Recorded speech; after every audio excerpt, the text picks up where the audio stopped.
Buenos días, les damos la bienvenida al primer evento en vivo del MOOC de Apicultura. Mi nombre es Cecilia Dini y soy la coordinadora académica del curso. Y es una alegría para todos nosotros compartir este momento y agradecerles la respuesta a la convocatoria de este curso, ya que hay 5.500 participantes de 40 países. Un poco comentarles que somos muy diversos, tenemos gente que conoce la apicultura desde que nació, un 7% de personas se han criado con la apicultura y en el otro extremo un 20% de personas participantes del curso que se han conocido la apicultura cuando empezaron a trabajar en el MOOC. Ahí en el medio tenemos un 80% de personas que están haciendo apicultura y que también nos han ayudado a contestar y a construir el conocimiento. Para la mayoría de ustedes, un 60% ha dicho que la apicultura es en realidad una producción que fortalece el desarrollo, que les permite encarar procesos asociativos y que es una actividad que se da muy bien para pequeños productores de la agricultura familiar. El 20% cree que es una buena alternativa para nuevos emprendedores y otro 20% cree en la apicultura como una serie de técnicas para producir, pero además un modo de organizarse. El objetivo de este encuentro en vivo es hacer el cierre de la mayoría de los temas que hemos tratado en los primeros módulos que ya hemos desarrollado y en los que ustedes han recorrido el material, han interpretado, han interactuado y han discutido en foros, planteado preguntas.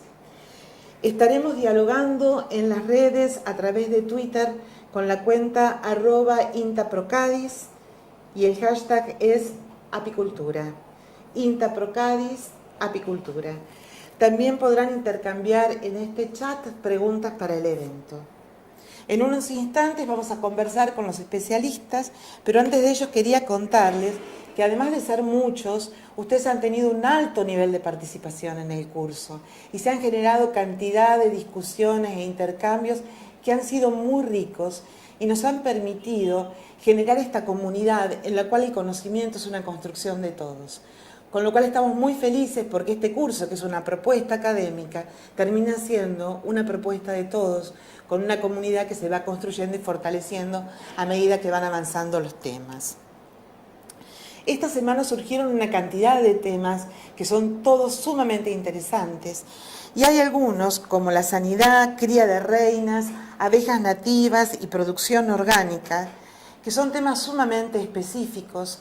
Algunos van a ser tocados en algún punto del próximo módulo, el módulo 3 del curso, y otros directamente van a quedar pendientes para un tratamiento posterior. El equipo del INTA-PROAPI estuvo trabajando durante todos estos días con las consultas, con los intercambios y elaboramos una serie de preguntas a través de toda la participación que ustedes tuvieron en los foros. Hoy nos acompañan como especialistas del programa Laura Gurini y Enrique Vegas Carrasbure. Con ellos vamos a intentar contestar la mayor parte de las dudas que ustedes nos hicieron llegar. Laura, acá hay una pregunta que nos hace Erandi25 de México que resume realmente varias inquietudes y muchos van a encontrar que sus preguntas se traducen en esta. Erandi nos dice: hola, buen día INTA-PROCADIS. Me gustaría que hablaran de los aspectos que tenemos que checar en el lugar donde vamos a ubicar los apiarios para estimar el rendimiento o la producción del lugar. Bueno, lo primero que tenemos que tener en cuenta si vamos a instalar un apiario es la disponibilidad de recursos, es decir, la flora que hay en el lugar. ¿Por qué es importante? Porque la flora es la que facilita el alimento a las colmenas, tanto energético como proteico. También define qué es lo que podemos producir, qué productos podemos obtener y también las características de esos productos. Una de las cosas que les vamos a comunicar es que hay hecha en Argentina una lista de especies de importancia apícola que está relacionada con las regiones biogeográficas. Esta lista puede servir, por supuesto, para nuestro país, pero también para algunos países de América Latina. Sería interesante que cada uno de ustedes buscara en sus lugares, en los lugares donde piensan instalar el apiario, si existe información al respecto, porque seguramente en otros países hay información de este mismo tipo. Otra de las consideraciones que hay que tener es que al instalar el apiario es importante consultar a los técnicos regionales, a apicultores que tengan experiencia en la zona y también desarrollar una curva de floración que permita después trabajar el manejo de la colmena en relación a esa curva.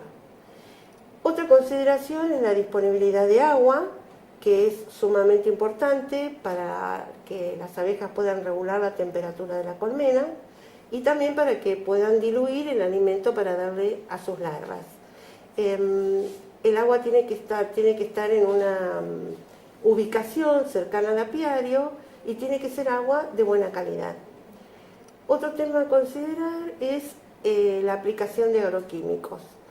El tema es que los agroquímicos están distribuidos en muchos de los lugares del país, en distintas alternativas productivas que tienen que ver con el desarrollo agropecuario y además de la mortandad de colmenas, lo que ocasionan en general es una pérdida, un alto grado de pérdida de la biodiversidad. También podemos considerar como importante el tema del clima, ya que vamos a tener gran diversidad de climas, considerando que estamos hablando para muchos países y muchas regiones de cada país, y podemos tener ambientes muy secos y muy cálidos, sumamente húmedos y lluviosos, o muy fríos, donde en realidad la apicultura va a ser o dificultosa o en algunos casos no convendría desarrollarla como actividad productiva. Creo que una de las cosas importantes también a considerar es que estamos transitando un importante cambio climático y que eso genera no solo aumento de las temperaturas, sino también el aumento de eventos extremos, tanto en cantidad como en intensidad. Muchos de estos eventos, como las inundaciones, las sequías, las tormentas, pueden ser considerados dentro de algunos sistemas de alarma que se han desarrollado en algunos lugares y sería interesante que se acercaran a los técnicos para tener en cuenta esta posibilidad, si es que existe en la región donde ustedes están, o sumarse a algunos sistemas de alarma que pueden serles de utilidad. Creo que... Gracias. Una cosa más que me olvidé, y es que acá en Argentina tenemos una aplicación del Gran Chaco, donde se consideran no solo los sistemas de alarma, sino que también están contemplados datos como las curvas de floración y los eventos catastróficos y creo que con eso ya está. Bien, muchas gracias. Enrique, hay una serie de inquietudes que ustedes están planteando sobre el inicio y desarrollo del apiario. Las preguntas serían: ¿cómo iniciar un apiario? ¿Con cuántas colmenas? ¿Y cómo disponer las colmenas? Buenos días, ¿cómo están? Un gusto de estar participando en esta extraordinaria experiencia de articulación con tanta gente de diversas vertientes y distintos lugares. Para contestar esa pregunta y tratando también de tener en cuenta todo lo que se ha venido intercambiando durante estos días en el curso, primero vamos a hablar o hacer algunos comentarios respecto de la habitación de las abejas. Ustedes ya han visto material respecto de cómo armar ese material y qué características ese material tiene. Nosotros digamos, desde el PROAPI en Argentina y en general la cadena de valor en Argentina pone mucho énfasis en la estandarización del material, o sea que lo que han visto en el curso es un material Landstrom estándar, básicamente a partir de maderas provenientes de bosques cultivados, o sea, cuando yo era chico nos matábamos por tener una alza de algarrobo, hoy es un disparate, hoy sabemos el costo que eso implica ambiental y para las propias colmenas, pero debemos saber que hay distintos tipos de colmenas, que hay distintos tipos de materiales, algunos de los cuales nosotros estamos probando para usos específicos y que tienen potencial. El sentido de disponer de un material estándar tiene que ver con la organización de la cadena de valor, con el intercambio de material, con el manejo del apiario y fundamentalmente en el proceso de extracción donde el equipamiento utilizado requiere de un material muy bien estandarizado.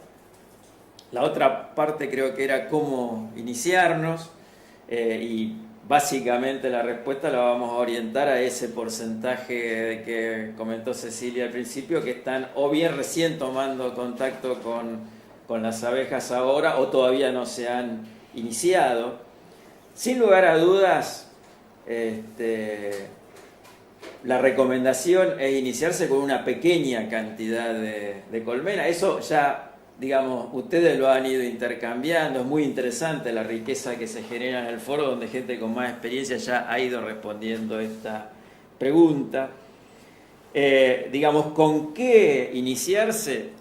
Lo más seguro es con una colmena poblada que hemos podido adquirir o algún amigo nos ha prestado, pero si eso no ocurre, bueno, las opciones que manejamos, las más comunes son o un núcleo que está disponible en el mercado, un paquete de abejas o un enjambre. Digamos, en el sentido de la simplicidad para iniciarse, el núcleo sería el que le sigue a una colmena poblada. Digamos, es bastante seguro, es muy poco probable que tengamos inconvenientes. El paquete de abejas desde el punto de vista tecnológico es más avanzado, es una opción que quizás sea la mejor para garantizarnos la sanidad con la que nos iniciamos, lo cual es muy importante luego en la evolución. Realmente es empezar con el pie derecho, pero tiene algunas digamos, especificaciones de manejo que pueden transformarse en una complejidad. Y el enjambre, también yo recuerdo hace muchos años atrás, cuando empezábamos a trabajar con el equipo del PROAPI en Argentina, no recomendábamos la captura de enjambre, pero luego cuando a través de la Red LAC fuimos tomando contacto con los ambientes subtropicales, tropicales y con otros países de Latinoamérica, nos dimos cuenta de la importancia o la riqueza que significan los enjambres en los bosques nativos, en la selva, el bosque seco, selvas subtropicales y demás. Entonces puede ser una opción. La recomendación allí es, dado que la probabilidad de encontrarnos con alto comportamiento defensivo en esos ambientes y en los enjambres, la recomendación es, una vez que hemos logrado instalarlo, hacer el recambio de reinas, porque como vamos a ver un poquito más adelante, el tema de, digamos, de mejorar el comportamiento de la abeja africanizada en nuestro apiario tiene que ver básicamente con el comportamiento defensivo, que se puede mejorar mediante selección, ya sea seleccionando las colmenas menos defensivas o adquiriendo reinas de genética que esté adaptada al ambiente pero que sean menos defensivas. El trabajo con estas abejas africanas, bueno, antes creo que la pregunta venía por la disposición del apiario, cómo disponemos las colmenas. Hemos visto que ahí, digamos, ha habido intercambios interesantes. El material escrito plantea una situación óptima de disposición. Luego nosotros eso lo tenemos que adaptar a las condiciones, como dijo Laura. Lo más importante es el ambiente, la interacción, también hemos visto de las abejas con el ambiente, son la clave de esta actividad. Entonces tenemos que adaptar la disposición al ambiente con que contamos. Una situación o una cuestión que tenemos que tener en cuenta, y es muy importante, es que la disposición evite la deriva. ¿Qué es la deriva? Que abejas de una colonia vayan a parar a otra, produciendo una serie de problemas. Quizás los más importantes son la transmisión de algún enemigo, de alguna enfermedad, y luego el desequilibrio de la colonia. O sea, la colonia de abejas, como en general la colonia de insectos sociales, básicamente transmite la idea de equilibrio. Entonces tenemos que tener eso en cuenta. Y luego tiene que ver con el ambiente. En ambientes tropicales, subtropicales, por ejemplo, es muy importante la sombra. Tienen que estar a la sombra y, digamos, tenemos participantes en el curso quizás de las colmenas más australes del mundo, en la Patagonia austral, tanto del lado de Chile como de Argentina. Bueno, allí quizás es más importante el reparo del viento y que estén en una ladera con mejor insolación. Bueno, eso lo van a ir ajustando a medida que vayan tomando experiencia y que vayan, digamos eso, entendiendo mejor la interacción de sus abejas con el ambiente. La distancia entre colonias es otra cuestión a tener en cuenta. En el material que ustedes tienen hemos hablado de 1,5 metros, porque también, como saben y está en el curso, este material está rescatado de un manual para ambientes tropicales y subtropicales. El mayor énfasis está puesto en ambientes y donde el comportamiento defensivo es una característica. Entonces, más separadas nos facilitan el manejo. Pero también ustedes irán viendo en función del ambiente de que disponen, digamos, cuál es la separación o la distancia más adecuada. Y creo que ahí estamos contestando la pregunta. Sí, un claro comentario. Sí, señora. Es interesante el tema de la distribución de las colmenas, porque, por ejemplo, nosotros en el delta del Paraná tenemos situaciones en las que solo las colmenas se ubican a lo largo de los albardones, que son como cordones, o también sobre caballetes. Y esto hace que haya que ponerlas en fila, justamente como se recomienda que no se coloquen. Claro. Pero bueno, es una forma de adaptación a la región.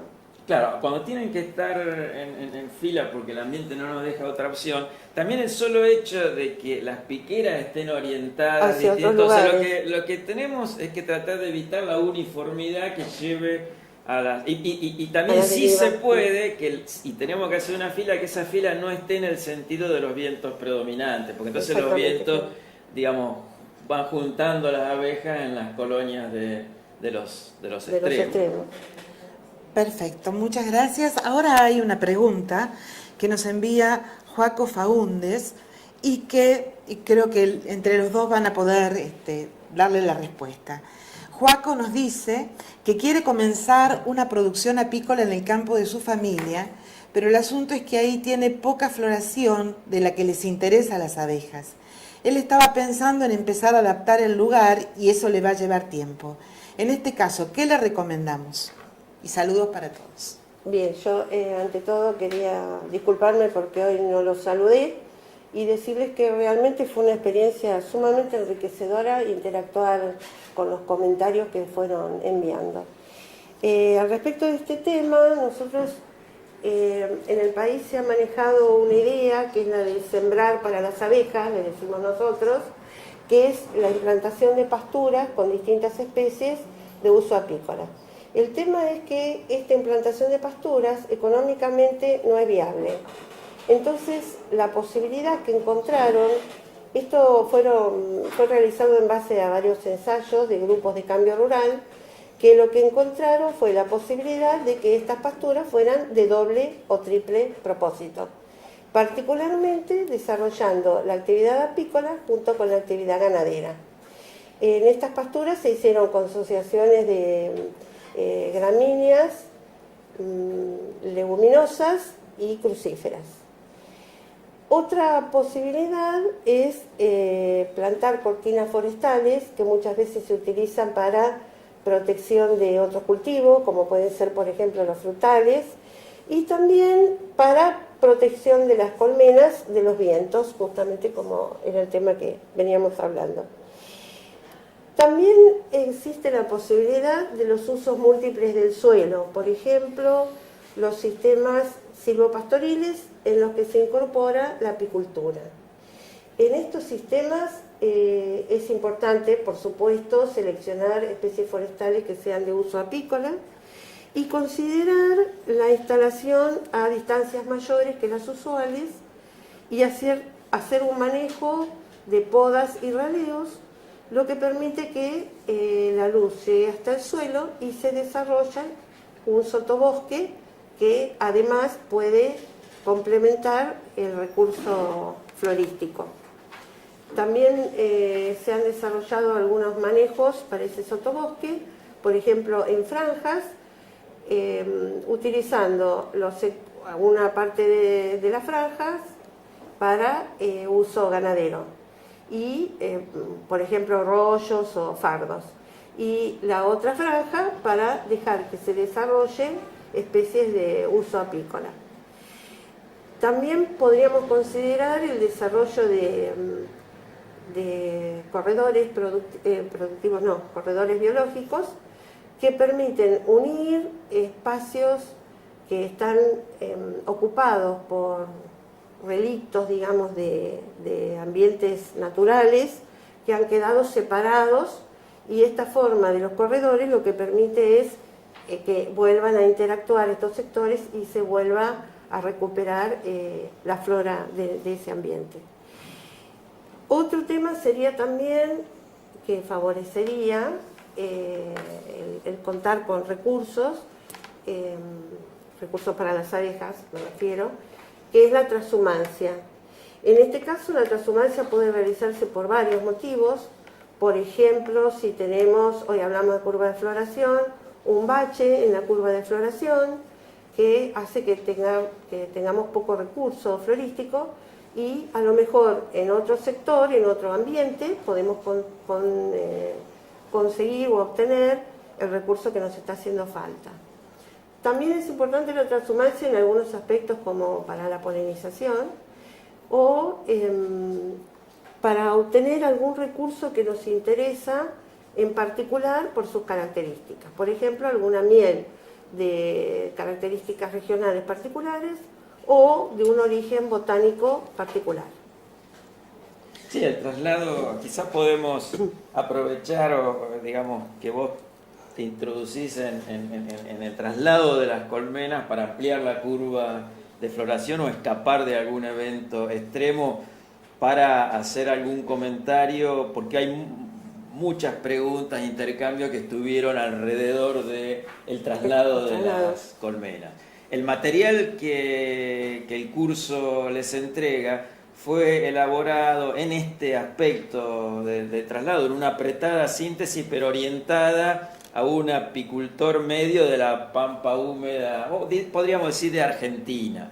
Entonces ahí le está recomendando decir, bueno, cargar las colmenas con la última luz del día, solamente utilizando humo, sin tapar las piqueras, porque ese tapar las piqueras, el riesgo que genera es de que aumente la temperatura dentro de la colonia, y eso es muy crítico para el nido de cría, y luego descargarlas con la primera luz del día para evitar trabajar de noche. Bueno, de hecho, como dijo Cecilia, hay muchos apicultores de muchos años acá, y los que hemos trasladado colmena muchos sabemos lo que implica descargar un camión o cargar un camión de colmena de noche, es tremendo.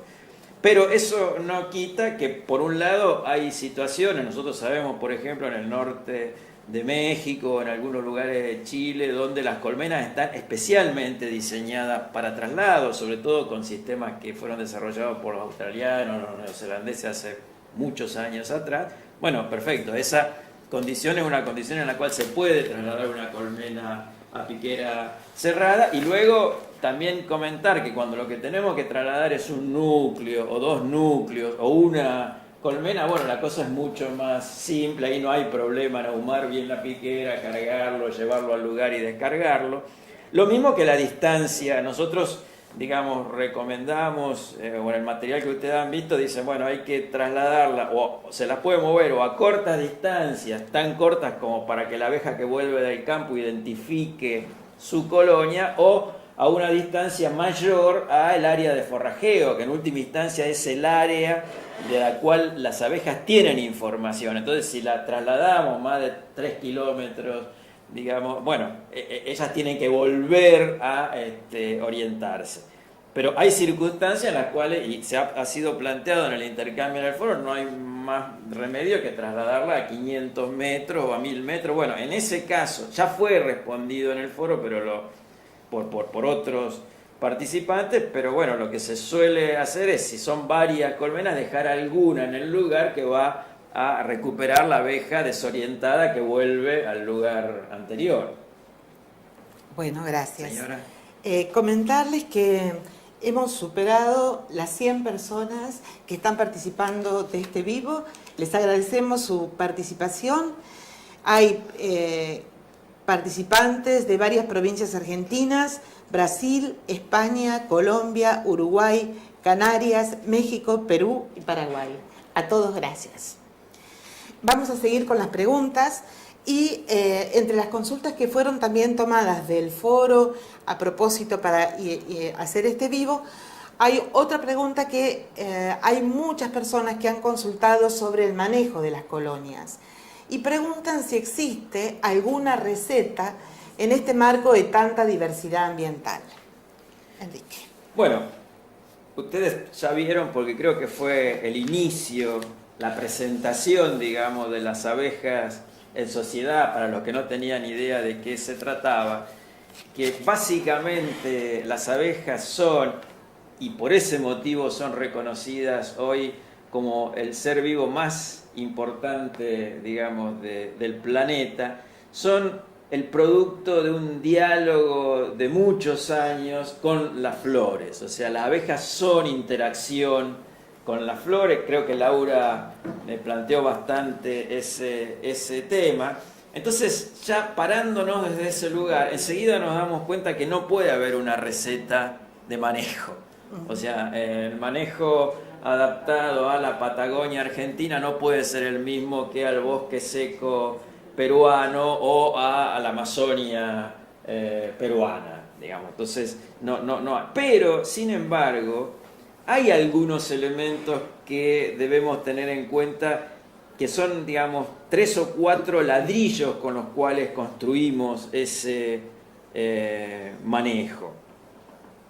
Lo primero es comprender que, en última instancia, el manejo de la colonia es adaptar su ciclo de vida a la curva de floración del lugar, que ya hoy no es solamente del lugar, es del lugar y del momento.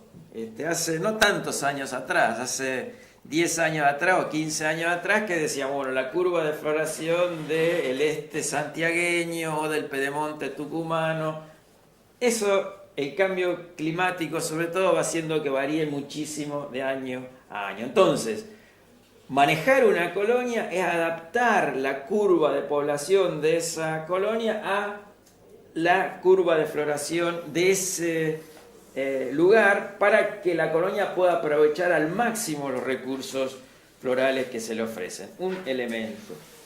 El otro elemento que tenemos que tener en cuenta es que el potencial de esa colonia, que en última instancia, si bien está integrada por una cantidad de individuos que ustedes ya vieron, se comporta en sí como un individuo, el potencial de ese individuo colonia de abejas lo determina la reina. O sea, la reina es fundamental para lo que esa colonia puede desplegar como en términos de potencial, y sobre todo tenemos que tener en cuenta tres aspectos respecto. Una de la reina, una es la edad, o sea, la reina, decimos, tiene que ser una reina nueva, y nueva quiere decir en ambientes fríos o templados fríos de no más de 2 años, y en ambientes tropicales o subtropicales 1 año. Entonces, edad. sanidad, o sea, la reina tiene que ser sana. Y la tercera característica es la genética. En última instancia, la reina está aportando a la nueva colonia toda la información genética. Y allí, digamos, lo que tenemos que tener en cuenta, y quizá lo más importante, es entender que también producto de esta interacción con que iniciamos, digamos, la discusión sobre la abeja en el curso, no hay mejor genética que la genética adaptada al lugar en el que estamos trabajando. No existe la super abeja. Nos encantaría a nosotros como equipo de trabajo poder estar diciendo, mire, le ofrecemos la reina para todos los ambientes de la gente que está participando acá. Eso no existe. Digamos, hay todo un trabajo que hacer para seleccionar las abejas en ese lugar. Otro aspecto importante en términos del manejo de la colonia tiene que ver con la utilización del humo. Parece básico, parece para los que, bueno, toda la vida hemos estado en contacto con la abeja, y sin embargo vale la pena reflexionar primero cómo hacemos, primero para qué quizá usamos el humo, y también está planteado en el material, pero lo recuerdo, el humo, el sentido que tiene es inhibir la capacidad de percepción de la feromona de alarma. Por eso el humo es lo primero que tiene que entrar en contacto con la colonia. Es particularmente importante en abejas de alto comportamiento defensivo, como son las africanizadas. Y lo que tenemos que tener presente es que una vez que la colonia ha desencadenado su comportamiento defensivo, el humo no hay nada que pueda aportar. Una vez que alcanzaron a detectar, ya... Pero también el humo, y le vamos a dejar pie para que nos comente algo Laura, tiene mucho que ver con la calidad del producto que obtenemos. O sea, es muy importante qué ponemos adentro del ahumador para hacer humo y en qué circunstancias lo usamos, porque Laura les puede contar cómo afecta la calidad. Sí, Enrique, lo que habíamos visto en varias consultas eran las propuestas de ir agregando en el ahumador distintas plantas que en general son las que estaban proponiendo, eran especies aromáticas. El tema es que cuando nosotros tenemos el producto, la miel por ejemplo, esos olores, esos aromas influyen en la calidad porque se incorporan, ya sea el olor a humo generado por pasto, si el manejo es con una excesiva cantidad de humo, la miel luego se contamina con olor a humo. Y si ponemos especies de distintos olores, eso se va a trasladar al olor de la miel. Es decir, que en lugar de tener el olor que corresponde por su origen floral o botánico, lo que va a tener es el olor de ese humo que le estamos agregando. Gracias.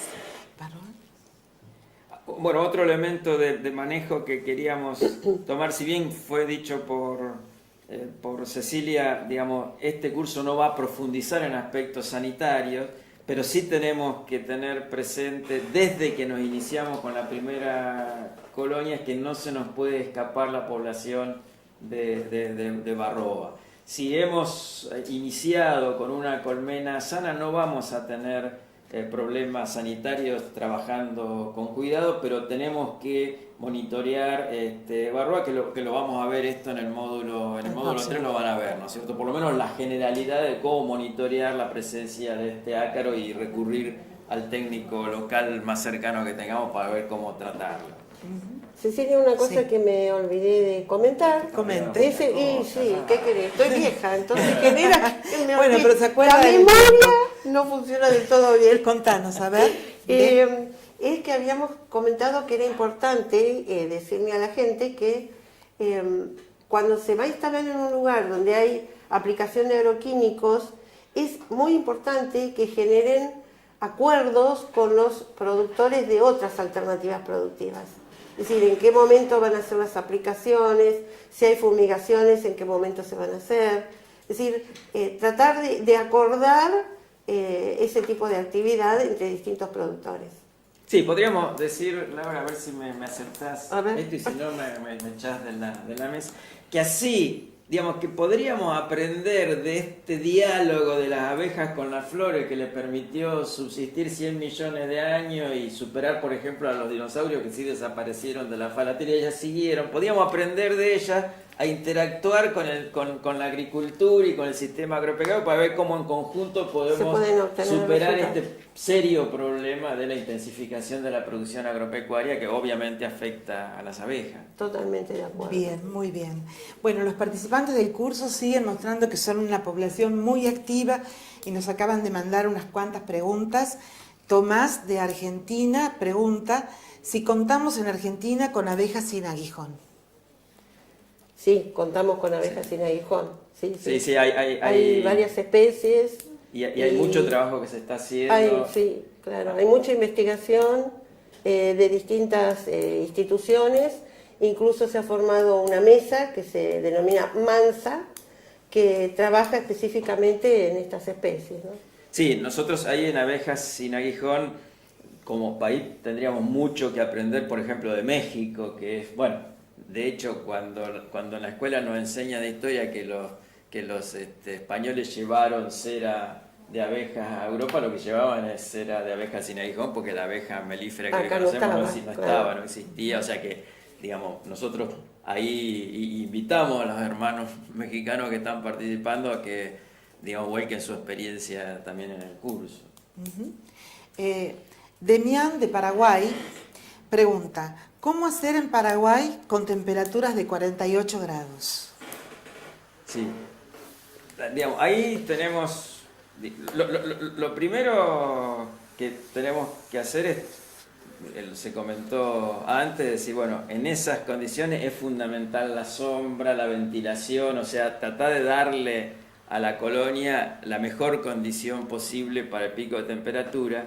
Pero también tenemos que ser conscientes que cuando yo les hablé de la habitación al principio, no puedo dejar de pensar que seguimos usando una colmena que fue desarrollada por Lantro hace cuánto, Laura, no 200 y pico de años, hace muchos años, para el hemisferio norte, o sea, para climas templados, frío, cuando no existía el problema del cambio climático. Esa misma colmena nosotros la estamos utilizando, por ejemplo, en este caso para Paraguay. O sea, digo, con esa colmena que tenemos, darle la mejor condición, pero después los propios apicultores en estos climas van encontrando la manera, y de hecho nosotros hemos aprendido mucho de interactuar con la gente para facilitar la ventilación de la colonia y tratar de evitar la disponibilidad de agua. Bueno, la disponibilidad de agua es muy importante en estas condiciones.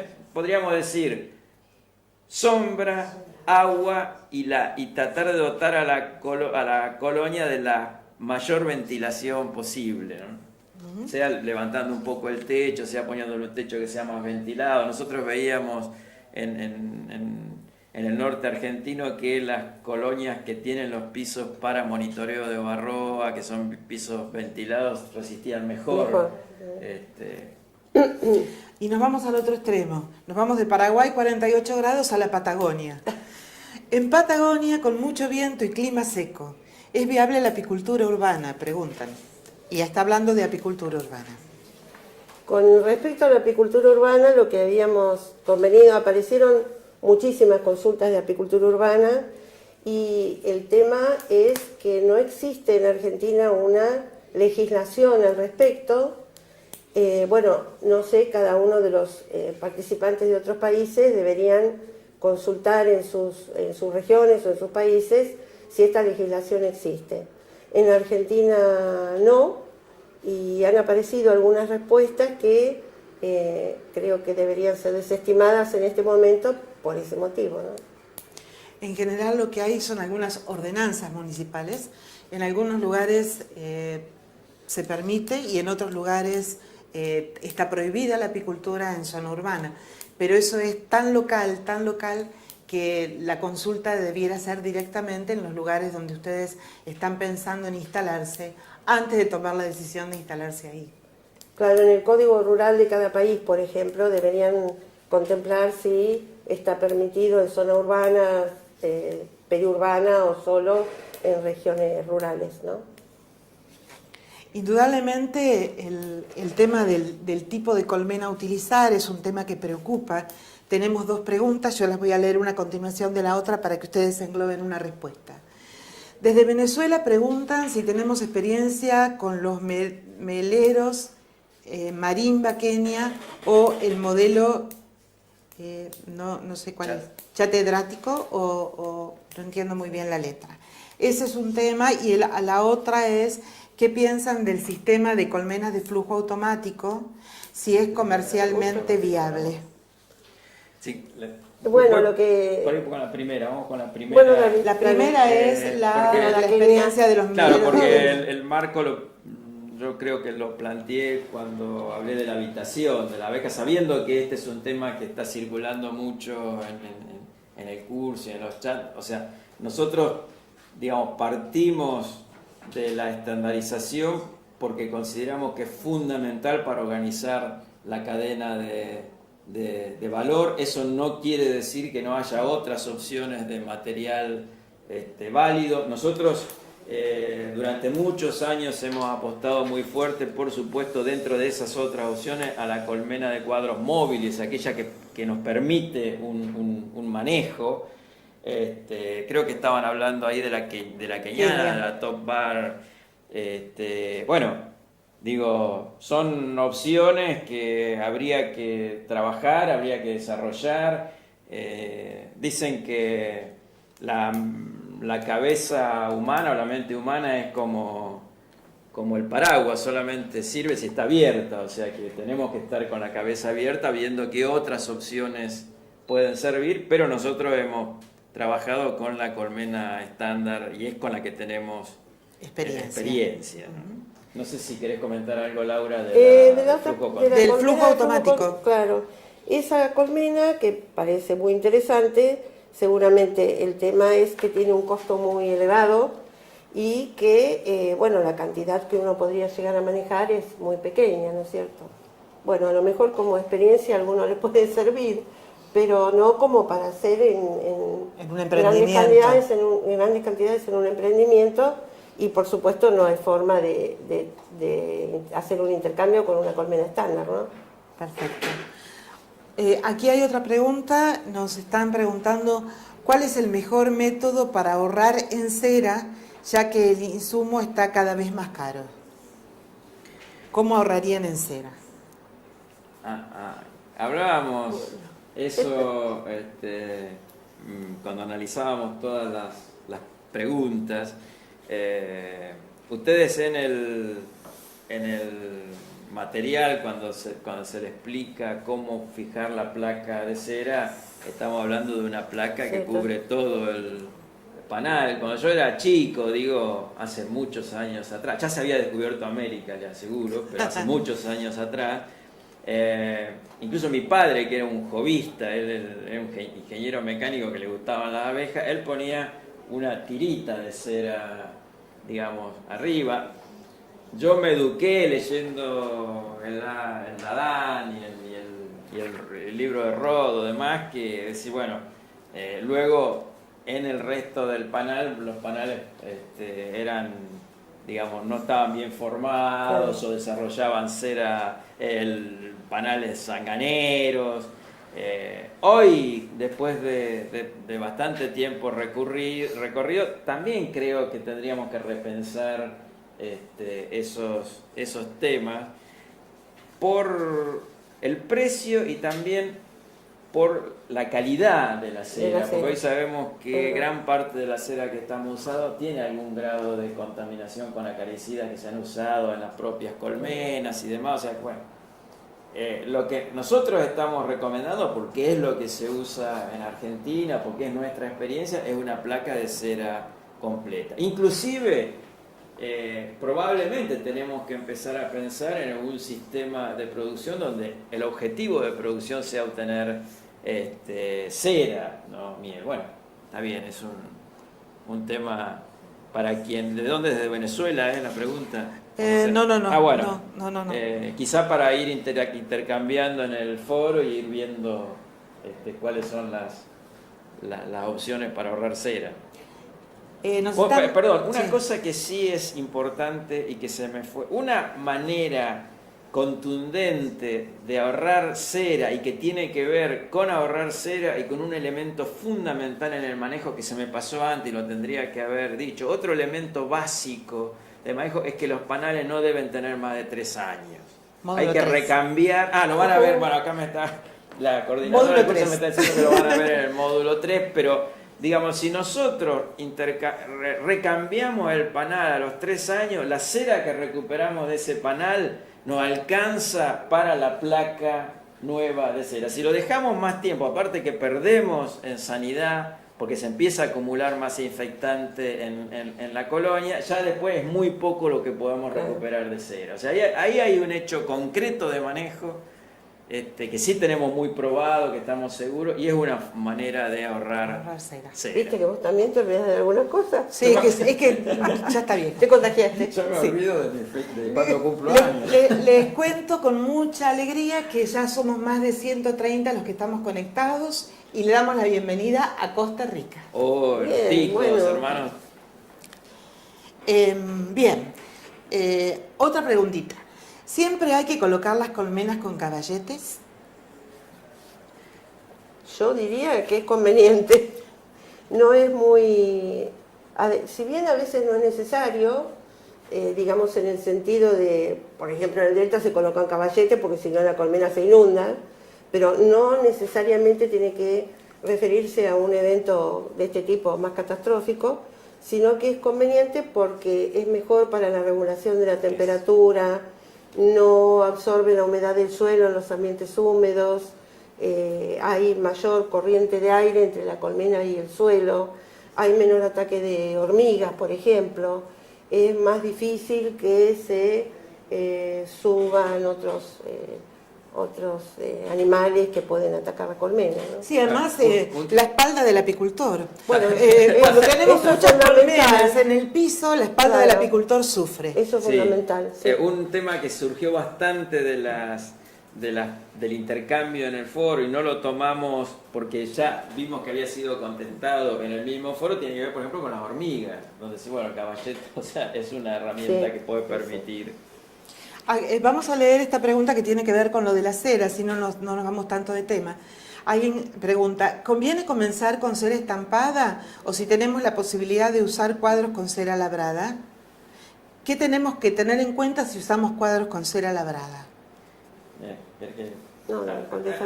Digamos, también, hace muchos años atrás estaba la idea de que el cuadro con cera labrada era mejor que el cuadro con cera estampada, incluso la idea de la energía, incluso en algún libro lo van a encontrar escrito, la energía que la abeja gasta para labrar un cuadro.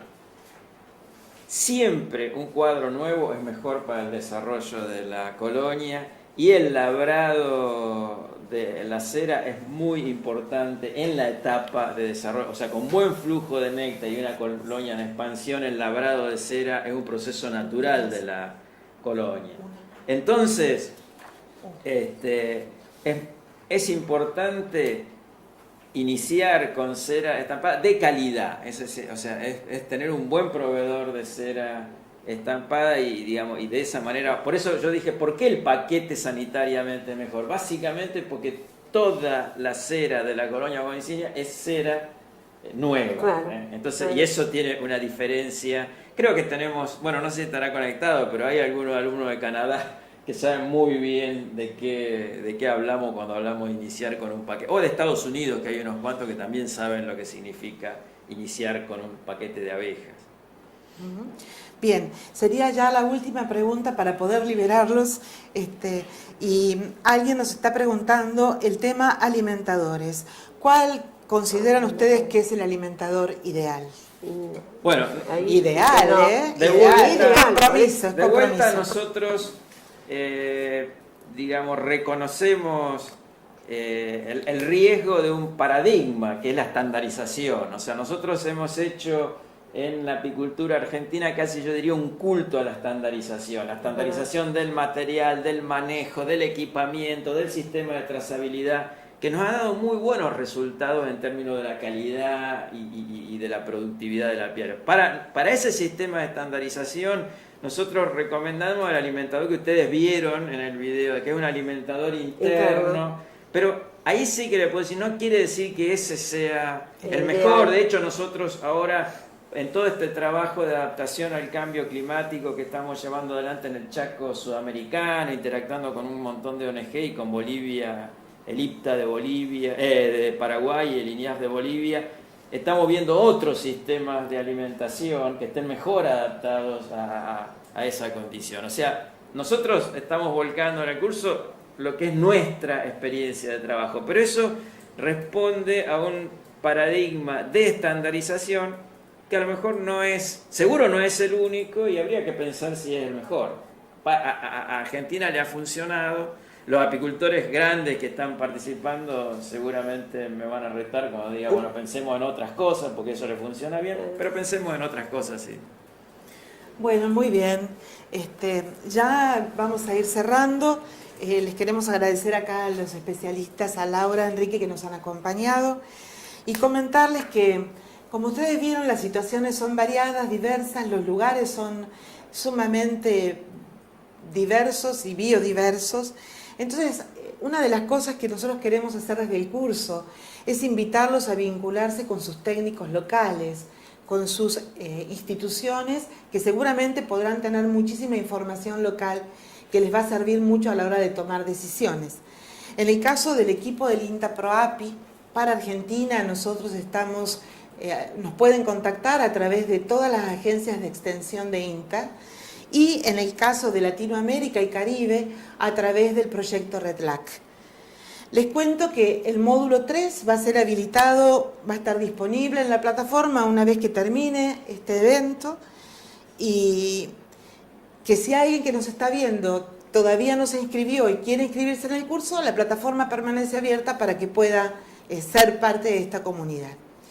Para la certificación del curso, ustedes saben que es importante que efectúen las actividades por pares, y el tema de la evaluación de pares es un punto sumamente importante, y ahí les vamos a pedir que por favor traten, si tienen dudas, entran al foro de ayuda, pero si no tienen dudas, traten de completarlas, porque estamos hablando de que somos un grupo grande, diverso, muy participativo, y debemos ser solidarios. O sea, hay gente que está esperando que respondamos, hay gente que está esperando que este fin de semana les llegue una respuesta a su evaluación. Entonces, bueno, sumemos una cualidad para la comunidad que sea la solidaridad y nos apliquemos en las evaluaciones de pares. Agradecerles a todos el habernos acompañado en esta mañana, el haber dispuesto de este tiempo. No queremos ser más pesados. Quedamos disponibles en la plataforma del curso. Seguimos en el intercambio en los foros, que siguen siendo sumamente interesantes. El equipo del ProAPI, les garantizo, está aprendiendo muchísimo con ustedes, y nos volveremos a encontrar en el próximo vivo el 29 de noviembre. Los esperamos. Muchas gracias. Gracias, muchas gracias. Gracias.